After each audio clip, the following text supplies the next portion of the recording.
Assalamu alaikum wa rahmatullahi wa barakatuh, everybody. My name is Shoaib Siddiqui, and inshallah, today we're going to be talking about content review very briefly, and we're going to do mostly a focus on Anki. And inshallah, by the end of this video, you will feel comfortable with approaching content review because it can feel like a very daunting process, and you will be comfortable with approaching Anki as a tool to use for your content review. So this slideshow actually came out of a spiel I found myself giving my friends over and over again, and I found myself saying the same things over and over again. And so I decided, hey, why don't I formalize this and make it a slideshow and make it available to the public? Inshallah, this will benefit people. I was very much inspired by people like Amr Ghali and Hamad Tamtan. They both make some great content. Check them out. They're very helpful people. You can also reach out to them. I'm sure they'd be happy to give you their insights as well. So I would also like you to check out the MMP, MCAT workshops and resource drive. Um, Also, there will be some good stuff there. So I'm actually not going to go very deep into what the MCAT is, the introductions and whatnot. I'm not going to go very deep into study schedules. I'm not going to talk too much on scores and everything. I'm going to assume we've already watched the first MCAT workshop video found on the MMP resource drive.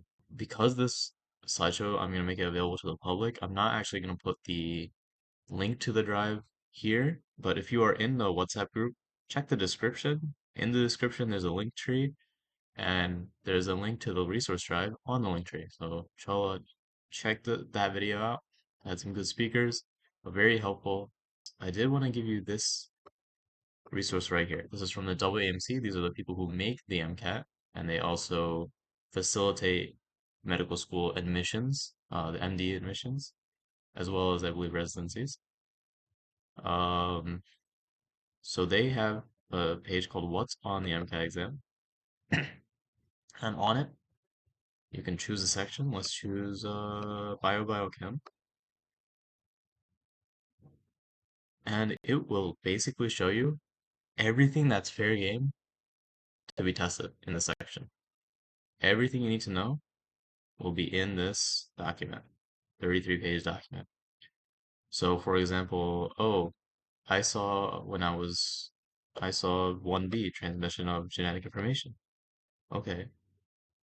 You gotta know nucleotides, nucleosides, backbone, purine, pyrimidines, etc., etc. So I've also, so inshallah this will be helpful to you a little bit. If you want to know maybe the extent of what you need to know,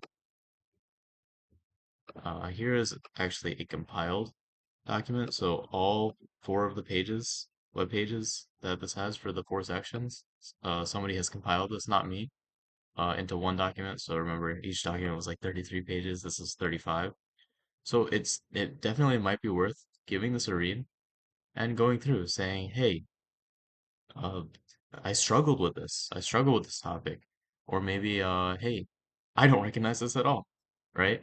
And maybe you can highlight them, and that might be a good place to start your content review. Um, Maybe that's one example. So, inshallah, it'll be a good resource for you.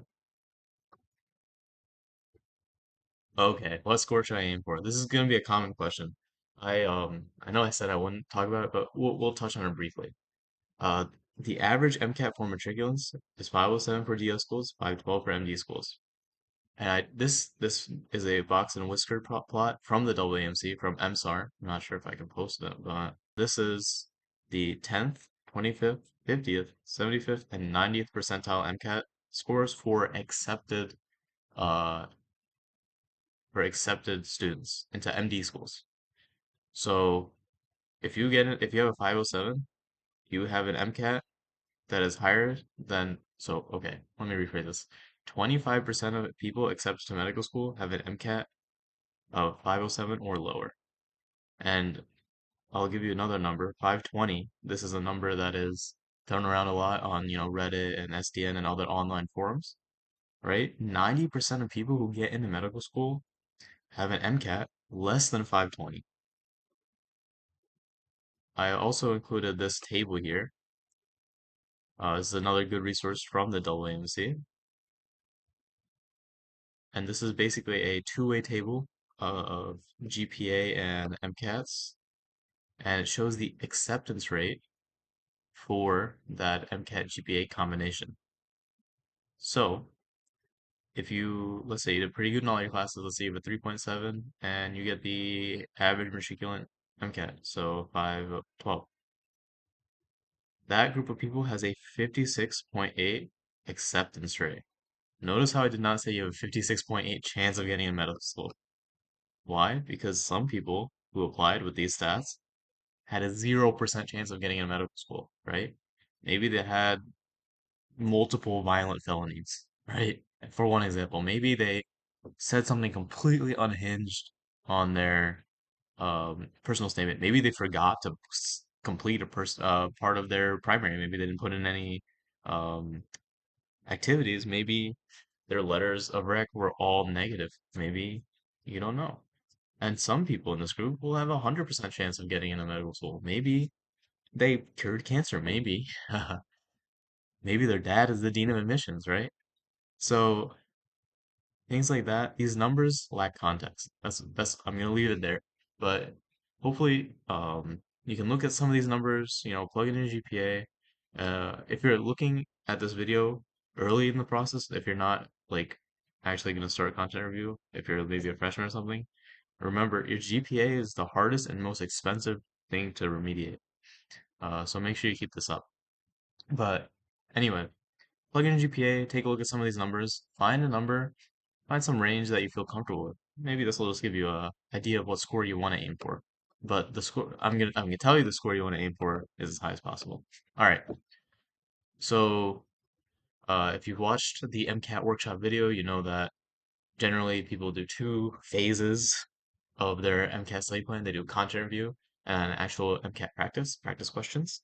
Um, And actually, let me tell you something. Content review doesn't end when you're doing practice questions because you'll find gaps when you do practice questions, and then you can maybe make new cards or somehow restudy. Anyway, some people will do their whole studying for 3 months, maybe 2 months. I think that's a little short. Some people will do, 4 months, 5 months. I think the sweet spot is 3 to 4. I did like 5 to 6. I don't recommend it because you start to forget some stuff from early on. Although I did very well above the 90th percentile. Um, yes, regardless of how long you are going to do your MCAT study, content review should be done ASAP. If you can, even if you're doing it if your MCAT studying is 3 months, if you can get content review done in 1 month, get it done in 1 month. Why? Because MCAT practice is so important. This is for a lot of reasons, right? These two stages can also be thought of as learning what's on the test, right? What's on the MCAT. And then the MCAT practice portion will be how is the test going to be assessing you on your knowledge, right? So for those of you who struggle with standardized exams, right? Learning how the test is going to assess you is very important. Why? Because that's the standardized exam portion of it. So inshallah, you've done well in your prereq classes. So content review should be no problem. All right. I know the amount of stuff can be overwhelming, but you've already learned most of it before. And remember, the MCAT is an ocean wide, but it's an inch deep. Uh, okay. So I want you to reflect before we get into Anki. I want you to reflect. Think about your prereq classes. What did you do to succeed in that? Because inshallah, you've probably done very well most of them, right? You've passed all your classes. You learned what they thought was an appropriate amount to learn. So what study methods did you use? What did work and didn't work, right? Did you use textbooks? Did you find textbooks to be helpful? I know personally, whenever I tried to use textbooks, it didn't work for me, right? Except for math. But like when I tried to use textbooks for Gen Chem, I hated it. It didn't work for me. So I knew that if I was gonna try and relearn Gen Chem with a Kaplan textbook, I'd be wasting my time, right? But remember, different people, different stuff works for different people. So this is a journey where you're gonna figure out how you best learn. And I want you to remember that if you find something not working, um, Try it for a few days. And if it's really, you feel like it's wasting your time or it's not working, try something else. There are so many different ways of studying. Inshallah, we'll get into that more into that in a second. One very useful tool for studying is Anki.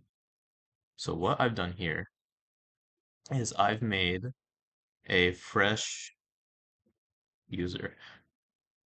And what we are going to do is we're going to go through the Anki installation together.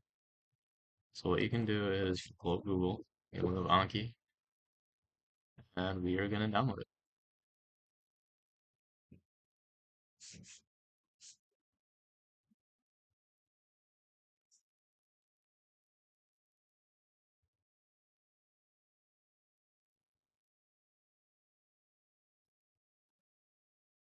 So Anki, at its basic, is a flashcard software.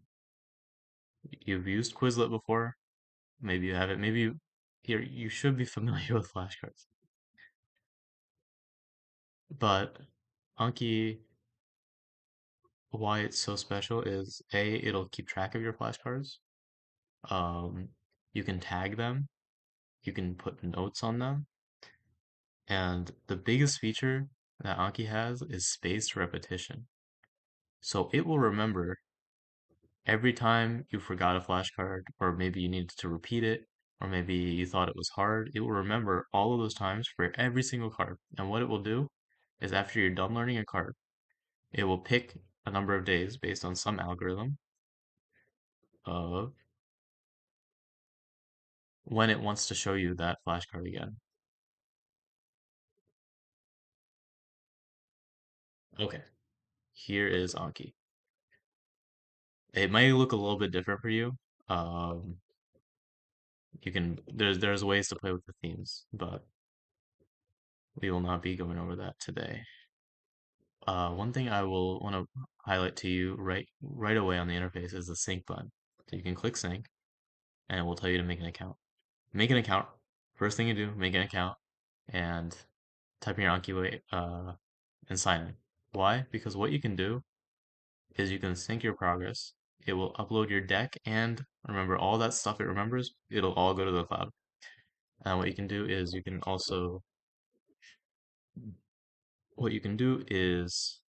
can access all of your cards from your browser. So there's a browser version of Anki, and you can also access from your phone. You can sync up your flashcards from your phone and from your laptop. This is very useful. I think Anki Web is free on Android, but it's paid on iOS. I think it's like 25 bucks now. I think it's very worth it. I think, Kaplan textbooks are expensive. $25 is is definitely worth it. You're gonna use Anki a lot, and you're gonna use it in the future too. You're gonna use it in medical school as well. So inshallah, when you get in. So the first thing we're gonna do is we're gonna add a deck. So I've pre-downloaded two decks. We have the Mile Down deck and the Jack Sparrow deck. So you could make your own cards and make your own decks. However, there is a lot of content. Remember what I said earlier. How do you want to spend your time? And do you feel like making the flashcards will really benefit you as much as just doing a lot of them?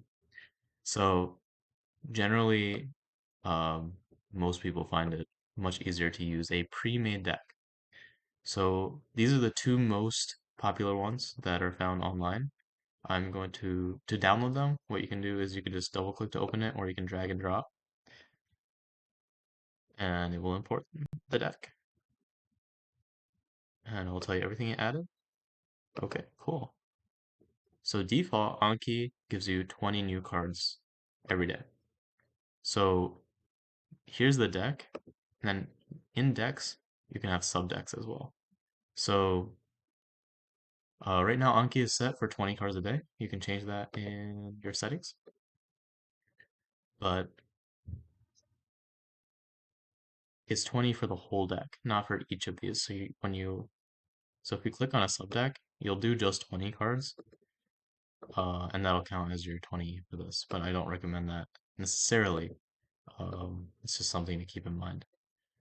So there are three columns: new, learn, and do. New is how many new cards you're going to be seeing this day. Learn is the amount of cards in progress. And do is, remember how I said earlier, Anki will do what's called spaced repetition. So based on how comfortable you are with the card, it will give it to you again and again at different after a different number of days.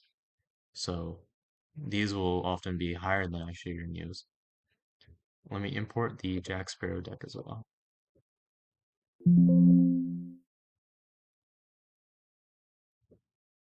Okay,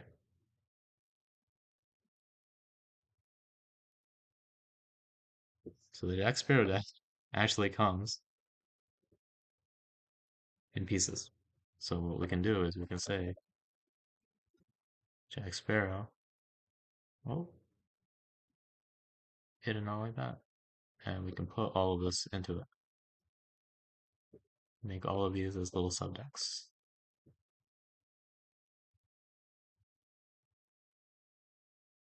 And see how everything's nicely nested. So, one thing I want to highlight is that Jack Sparrow is actually, it follows the Kaplan books, which might be very helpful to some people. You can read a chapter and you can do some cards. Jack Sparrow deck is much larger though, so I would want to, you might want to keep that in mind. How much larger? It goes into a lot of nitty-gritty details that might not be necessary.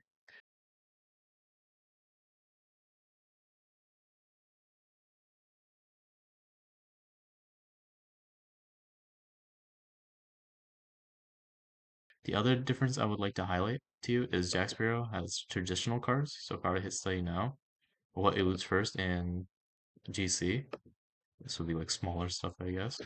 Yep, small non-polar, and you see, here's the first side of the flashcard, here's the second side of the flashcard.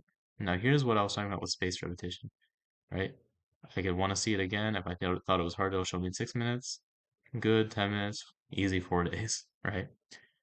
So this is the biggest difference is Jack Sparrow uses traditional cards, but Mile Down uses what's called closed deletions.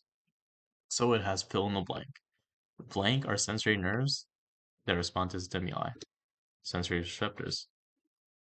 Um, so it's a little different. Blank are enlargements along peripheral nerves that transmit signals to the CNS, sensory ganglia. So that's one difference as well. So based on your preferences, you can choose one or the other. So now let's get into the nitty gritty of Anki. When you open up Browse, it might seem kind of overwhelming, but this is basically a browser of all of your cards. Again, it might look a little different depending on how Anki's default formatting is for you. Let me close this. One thing, so I said earlier Jack Sparrow is divided based on Kaplan sections. Mile Down is divided based on tags. So you can go into this tag here, Mile Down, and you can see, oh, behavioral attention, attitudes, behavior, biochemistry, let's say enzymes. Oh, I want to do just enzyme kinetics today. I want to do just enzyme regulation today. So right now, I'm going to minimize this. Right now, if I were to open this mild down MCAT decks and start studying, it's going to show me random 20 cards from this entire deck. This deck has thousands of cards. It's going to show me 20 of them randomly. Maybe there's some order of however mild down decided to make his cards, but it's going to show me some like 20 random cards. That's not going to be super helpful for you in keeping yourself very organized. So what you can do is you can select everything by hitting Control A, and you can do what's called suspending the cards. Basically, this is a pause button for your cards. So it's going to turn off all of your cards. It's not going to show you them. And now if you look, there's 0 cards in the Mile Down deck right now that are available for us to study. So what we can do is, for example, if we wanted, we can look at our compiled list and we can say, hey, I'm very uncomfortable with protein structure or something, right? And I would find Protein structure. Let's just say I'm very uncomfortable with biosignaling. Let's say I want to do 20 cars a day. What I could do is I can unsuspend only biosignaling cars. And if we're doing 20 cars a day, let's find something else I'm not too familiar with. Let's say enzyme kinetics, that's another 7, that's 14. And then, okay, let's do, I said that was 14. Let's do, I don't know, another 6 lab techniques, right? Let's see, 6. Okay. So what I would do is I'd read all of the cards that I unsuspended, like read them so that I know what's coming up, like what to expect. And then if there's anything I don't know, maybe I'll read up on it. I'll watch a YouTube video, right? It has YouTube links, it has Khan Academy links. And then I know exactly which 20 cards I'm going to study that day, right? I made them available to me. So, or I guess I only unsuspended 19, and then I can do all of them. So, right, here's our enzyme kinetic stuff. Um, Here's our biosignaling, right? So, in this way, you can control what you want to see, what you want to study. And remember, I want you to start with stuff that you might not be as comfortable with. That's one of the things I greatly regret is to get comfortable with Anki, I tried to review stuff that I already knew, and I felt that it wasted a lot of time. And I was rushed in the end to actually learn the stuff I didn't know. So that's one way of figuring out, hey, what am I going to unsuspend is looking at what I'm not familiar with and doing a little bit based on how many cards I'm going to do that day. 20 cards is a good place to start, 20 to 30. Um, like I said, Jack Sparrow is done by, uh, we can go in here. This is done by Kaplan chapters.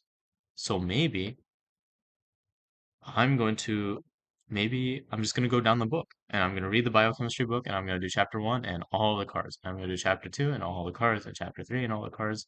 That's another way to do it, right? It might be a little overwhelming because like I said, Jack Weston has a lot of cards. But you can be selective about which ones you want to unsuspend and study. Um, Maybe you don't want to study amino acid structures using Anki. Maybe you like drawing out amino acid structures, so you don't have to unsuspend the Anki cards here. You can just not make it available to yourself. So there are different ways of figuring out what you want to study each day, what you're going to unsuspend, what do you want to make available to yourself. Um, yes, this is, I think, very pertinent information because, like I said, some people I found they would just let Anki throw out them 20 random cards, and let's see. Um, there's a way to set it up where you can see what you're studying, but it'll show like see the last question was about organic chemistry. This is GCMS, and here now we're into physics, and now we're into this is biochem. So it'll show you random stuff. Um, that's not exactly what you want if you're trying to do an organized content review. Um, Another thing I wanted to show you is flagging. So let's say I am going to do this right here. Um, what I can do is I can flag a card, red, orange, green, blue, and whatever these mean is up to you. Let's say I flag the card. Maybe I just want to study it later. Maybe I keep forgetting it. Any flag cards will show up here in flags. I think that's pretty much the basics of Anki. And then each time you close it, it's going to sync. And then you can do it on your phone. But remember, you just signed in for that. Okay. So I have some considerations for each section. Remember, I said earlier, Anki is a tool, right? And so you want to use the right tool for the job. I remember I tried to memorize I think it was the urea cycle using Anki. And I think the way Miledown has it is it's like, what is the first step of the urea cycle, or the first step of the urea cycle does blank to blank, and then the second step does blank to blank. I found that to be really awful. It did not work for me, not at all. I kept forgetting it. I kept doing it again and again. Each day, 3, 4 days. I did not learn the urea cycle. So I thought back to what worked for me in biochem. And in biochem, I took a whiteboard. I drew out all of my cycles. And then I erased it and I tried to draw it again, and I erased it and tried to draw it again, and that worked really well.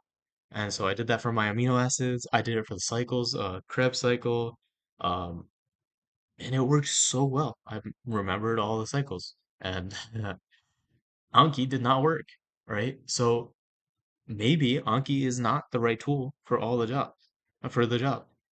Um, if you're memorizing amino acids, if you want to learn the structures, maybe it's better for you to just draw all 20 amino acids once a day until you remember all 20 amino acids and their properties. Maybe that's going to work better for you than Anki. Remember, uh, Anki is a tool. You want to use the right tool for the job. If you're finding that Anki is not working for you for learning something, don't use it. Don't try and brute force it. Okay. For chemistry, physics, the big consideration is the equations, right? For example, there are a lot of Nernst equations, like 3 or 4. When Mild Down Deck says give the Nernst equation for Gibbs free energy, or in terms of something or other, it can be hard to keep track of. Maybe you just want to write out every day all of the equations. This is what I wish I did. Um, because for me it was really difficult to keep all the equations and keep track of all the equations in my head. Another thing to keep in mind is when you write stuff out over and over, let's say you just find a list of chemistry, physics equations and you just write it out once a day. Um, you're using your positional memory on the paper as well as your actual um, memory of the content. You know, you're memorizing Quran, for example, and you remember sort of like where stuff is on the page. It's that same kind of memory. You can leverage that. Another thing to keep in mind in chemistry physics is this is one of those sections where learning the content is one thing, but putting it into practice is another thing. You need to figure out which equation is appropriate where, for example. So this is where things get very important. Cars, okay. You cannot learn cars from Anki, unfortunately. Now, a lot of people have really great car schedules. Uh, I say hold off on the cars until you get comfortable with content review, until you have figured out, hey, how am I going to learn this content? How am I going to review it? Once you feel comfortable, once you get into a groove, once you get into like a nice routine, then start doing cars every day. Uh, and do not get yourself down on cars. Do not let cars make you uncomfortable or make you feel down. Jack Weston is a great resource for cars. I'm going to update the slide actually. Let me just say I'm going to do it right now, Jack Weston, before I upload it. But yes, I would hold off on cars until you start getting a good routine for content review. Okay, psychology, sociology. This section has so much content. The amount of cars for psychology, sociology will be maybe biochem plus chemistry, physics combined. It's so much content. Anki is great for memorizing terms and definitions. However, you must still understand the concept. So let me give you an example. Classical conditioning and operant conditioning. Uh, I told you mile down does what's called closed deletions. It's fill in the blank, right? So it'll be blank is a type of conditioning where something X and Y happens. And you can remember, oh, it's classical conditioning for this card every time. That can be an easy thing to remember. But if you're not familiar, if you can't look at a situation and say, hey, this is classical conditioning, this is operant conditioning, this is positive punishment, it's not going to do any good. The other thing for or for psychology, sociology is I said that there's a lot. Do a little each day. So when you have your do, do, do, do, do, when you unsuspend, let's say you're unsuspending 20 biochemistry cards, go in and do 10 psychology, sociology cards, right? And inshallah, by the end, little by little, you'll get it all done. A few more things to do for Anki. I did not talk about them. They slipped my mind, but I remember now. Do one section at a time alongside psychology, sociology. So don't jump around sections a lot. Start with one section that you feel weakest in. If you feel weakest in Gen Chem and physics, then maybe Chem Physics is the best place to start. If you feel very comfortable in Biochem, why would you start there, right? So start with one of those two. and then do a little bit of psychology, sociology every day. Um,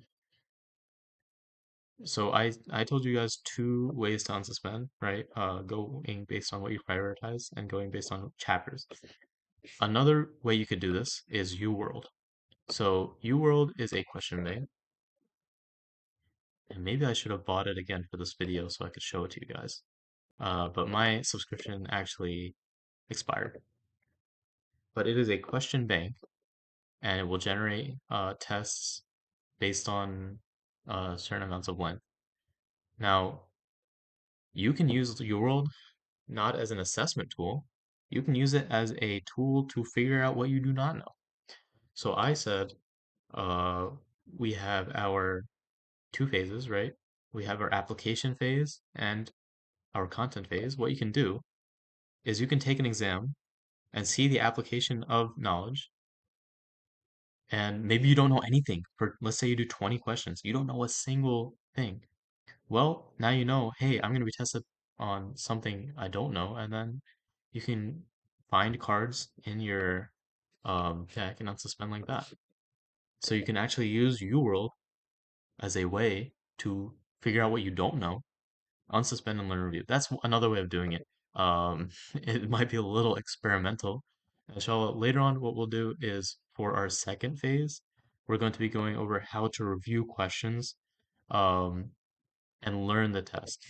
But for now, maybe you can use the test to learn what you don't know. And that's another way of doing it. And like I said, experiment. Figure out what works for you.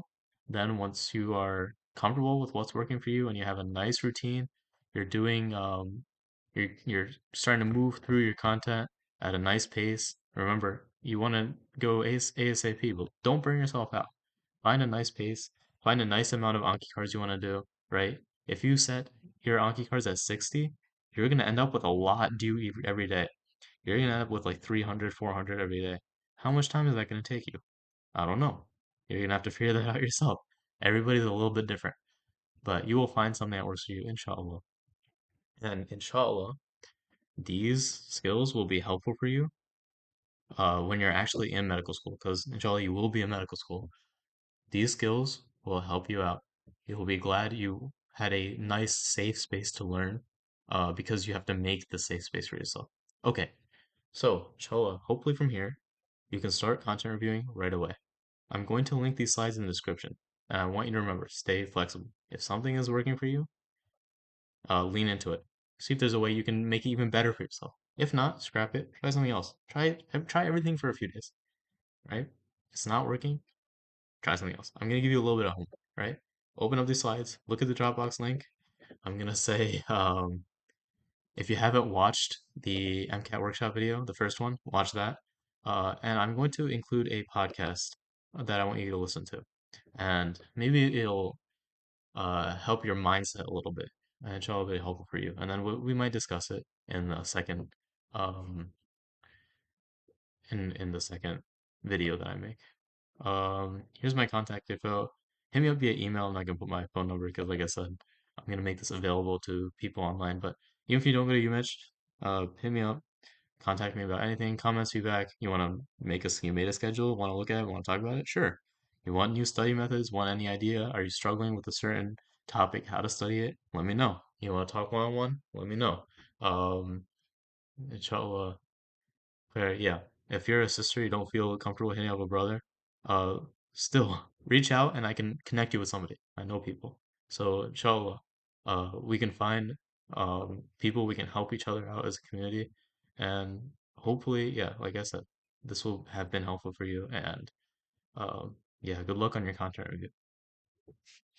Assalamu alaikum warahmatullahi wabarakatuh.